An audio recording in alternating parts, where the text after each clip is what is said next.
శ్రీమాత్రే నమః. మీ శనగరం బాలసుబ్రహ్మణ్య శర్మ.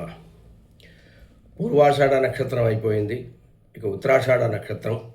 మళ్ళీ అడుగుతున్నారు, మళ్ళీ చెప్తున్నాను, సరిగా వినాలండి. ఏదైనా మనకు కొంచెం మేలు జరుగుతుంది, మన కోసం మంచి చేస్తున్నారన్నప్పుడు మనం ఖచ్చితంగా దాని గురించి ఒక 5 నిమిషాలు టైం స్పెండ్ చేయాలి. అది విషయం. కాబట్టి మళ్ళీ చెప్తున్నాను, మీ జన్మ నక్షత్రం ఏదైతే ఉందో, నామ నక్షత్రం ఏదైతే ఉందో, రెండు విషయాలు ఏదైతే మీకు తెలుసో, సార్ 2 ఉన్నాయి ఏం చేయాలని కొంతమంది. నేను మళ్ళీ చెప్తున్నానండి, 30 సంవత్సరాలు దాటిన తర్వాత మహర్షులు, మా గురువులు చాలామంది చెప్పింది ఏంటంటే, నామనక్షత్రాన్ని బట్టే పనులు జరుగుతాయి. ఆ పేరు ఎలా పిలుస్తామో అన్నది సైన్స్ రీత్యా వేవ్ లెంగ్త్ అని ఉంటుంది. సో ఆ వేవ్ అంటే ఆ గాలిలో వచ్చే ఇది ఆ మాటలన్నీ, శబ్దమన్నీ మన మైండ్ మీద, నాడీ మండలం మీద పడి ఎట్లా రిఫ్లెక్ట్ అవుతుందో దాని ప్రకారమే మన మనసు, మన చిత్తం అంతా తీసుకుంటుంటుంది, మన మైండ్ కూడా యాక్సెప్ట్ చేస్తుంది. కాబట్టి నాడీ మండలం ఎలా పనిచేస్తుందో, దానికి శబ్ద తరంగాలు ఏ విధంగా టచ్ చేస్తాయో ఆ దాని ప్రకారమే ఉంటుంది. కాబట్టి 30 సంవత్సరాల తర్వాత నామనక్షత్రమే పనిచేస్తుందనే చెప్తున్నారు. కాబట్టి ఒకవేళ జన్మ నక్షత్రముగా తెలియకపోతే నామనక్షత్రం మీరు తీసుకోండి, 2 తీసుకుంటే ఏమవుతుంది.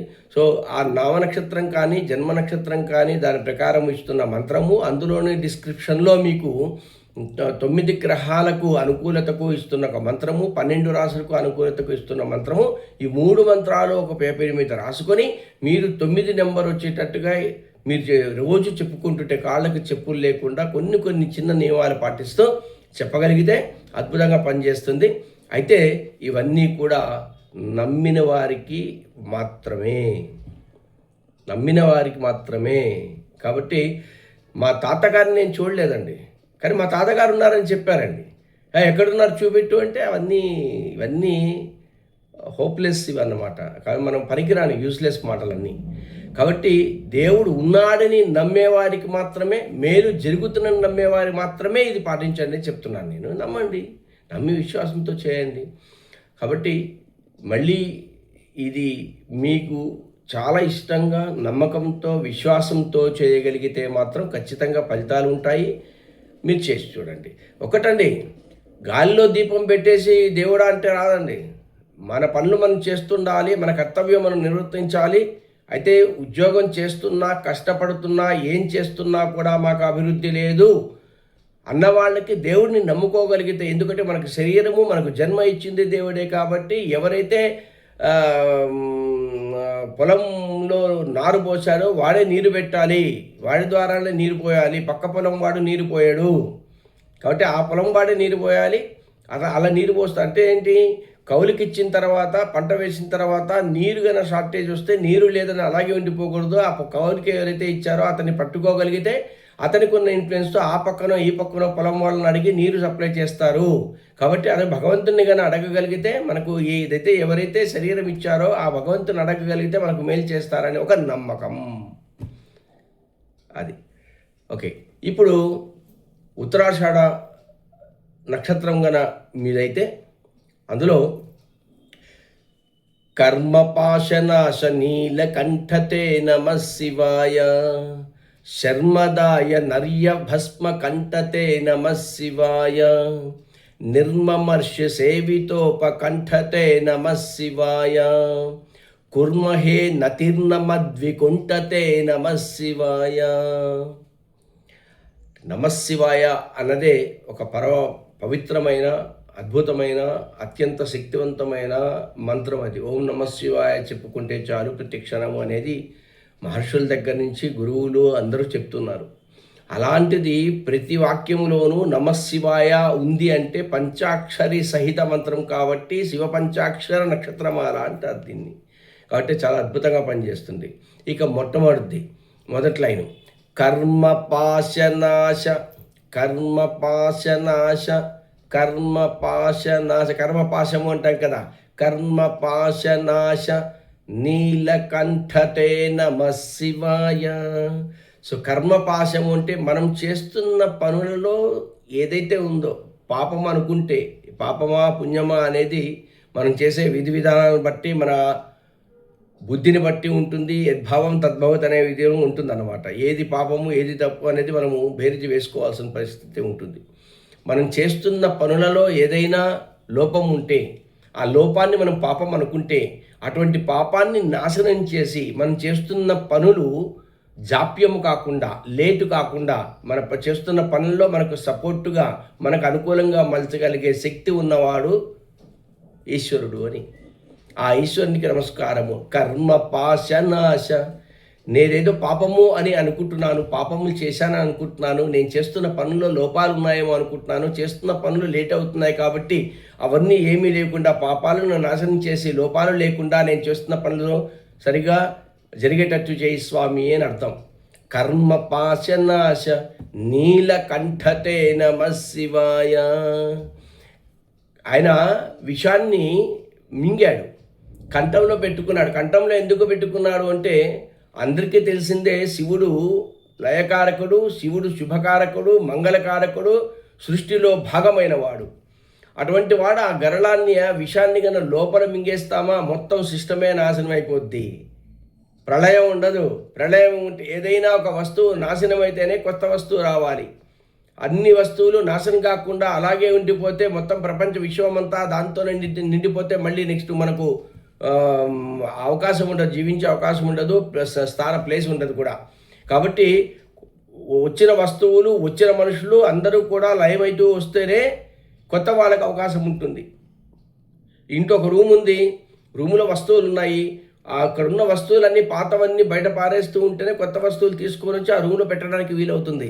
లేదా అన్ని రూములతో రూమ్ నిండిపోద్ది. అలాగే ఇది కూడా అంతే.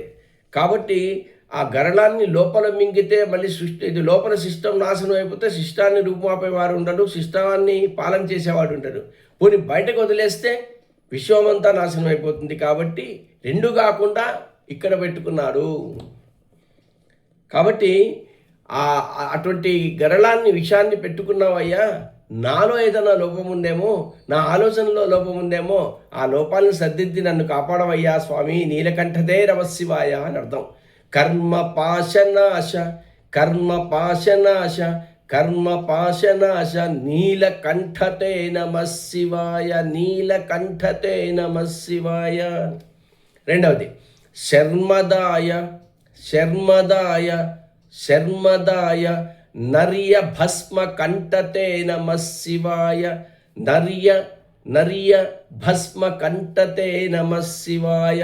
శర్మ అంటే ఆనందము, సంతోషము, శుభము, సుఖకరము అని అర్థం. దాయ, శర్మదాయ అంటే సుఖాన్ని ఇచ్చేవాడు, ఆనందాన్ని ఇచ్చేవాడు, సుఖప్రదుడు అని అర్థం. శర్మదాయ, నిన్ను నమ్ముకుంటే శివ నా జీవితం అంతా ఆనందదాయకం అవుతుంది, నాకు సుఖాన్ని ఇస్తావు, నాకు ఆనందాన్ని ఇస్తావు, నాకు మంచి ప్రశాంతతని ఇస్తావు అని కోరుకోడు. శర్మదాయ, శర్మదాయ నర్య భస్మ కంఠతే నమః శివాయ. నర్య అంటే నరులు అని, మానవులు అని. ఆ మానవుల యొక్క పాపాలన్నింటినీ నాశనం చేసి మానవులకు సుఖాన్ని, ఆనందాన్ని ఇస్తావు అని. పైవాక్యములో పాపాలను నాశనం చేస్తాడు, గరళాన్ని, విషాన్నంతా మేము చేసే తప్పులంతా గొంతులో పెట్టుకుంటున్నావు. ఇప్పుడేమో నా మానవుల యొక్క పాపాలను నాశనం చేసిన తర్వాత శర్మదాయ సుఖాన్ని ఇస్తున్నావు, ఆనందాన్ని ఇస్తావు కాబట్టి నర్య భస్మ కంఠతే నమస్సాయ. అది ఎలా జరుగుతుంది? నీ శరీరానికి పూసుకున్న భస్మం ఏదైతే ఉందో, నీ శరీరానికి పూసుకున్న భస్మం ఏదైతే నువ్వు ఇది చేస్తావు, ఆ భస్మము మా మీద పడి మాకన్నీ శుభప్రదం కలుగుతాయి, అందుకే నీకు నమస్కారము అని. అందుకే కదా హరహ సంక్షుద్ఘేనం భజతి పసితోద్ధూళన విధిం అని సౌందర్యధారులు చెప్తారు.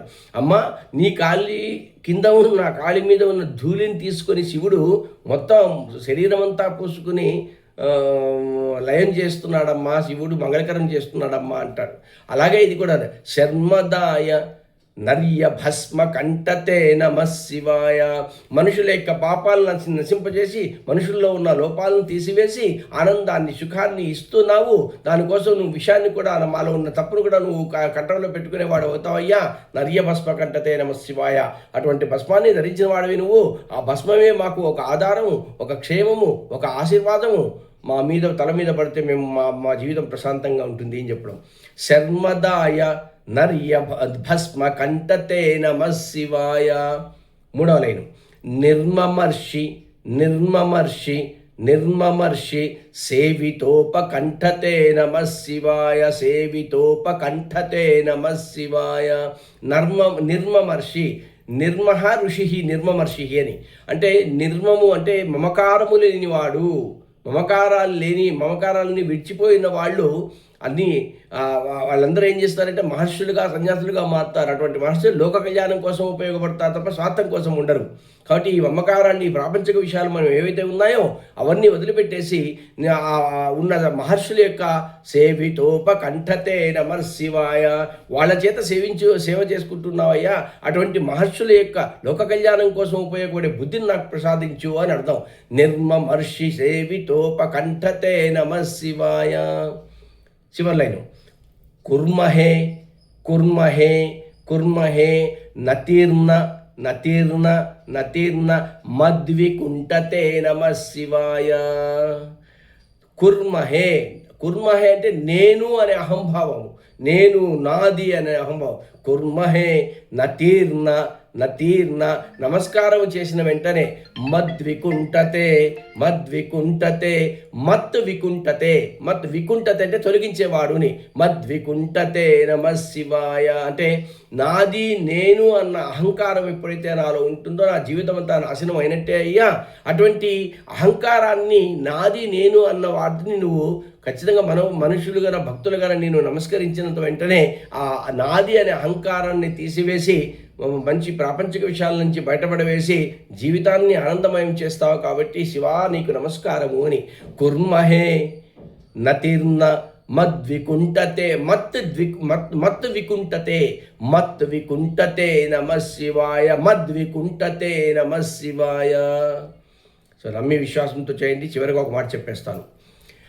కర్మపాశనాశ నీలకంఠతే నమః శివాయ, కర్మపాశనాశ నీలకంఠతే నమః శివాయ. శర్మదాయ నర్య భస్మ కంఠతే నమః శివాయ, శర్మదాయ నర్య భస్మ కంఠతే నమః శివాయ. నిర్మమర్షి సేవితోపకంఠతే నమః శివాయ, నిర్మమర్షి సేవితోపకంఠతే నమః శివాయ. కుర్మహే నతిర్నమద్వికుంఠతే నమః శివాయ, కుర్మహే నతిర్నమద్వికుంఠతే నమః శివాయ, కుర్మహే నతిర్నమద్వికుంఠతే నమః శివాయ. సో ఉత్తరాషాఢ నక్షత్రంలో పుట్టాను కాబట్టి నేను నమస్కారం చేస్తున్నాను. నాకు అన్నీ కూడా కాపాడయ్యా, అన్నీ శుభప్రదంగా చేయి అని అర్థం. శుభం భూయాత్. మీ శనగరం బాలసుబ్రహ్మణ్య శర్మ.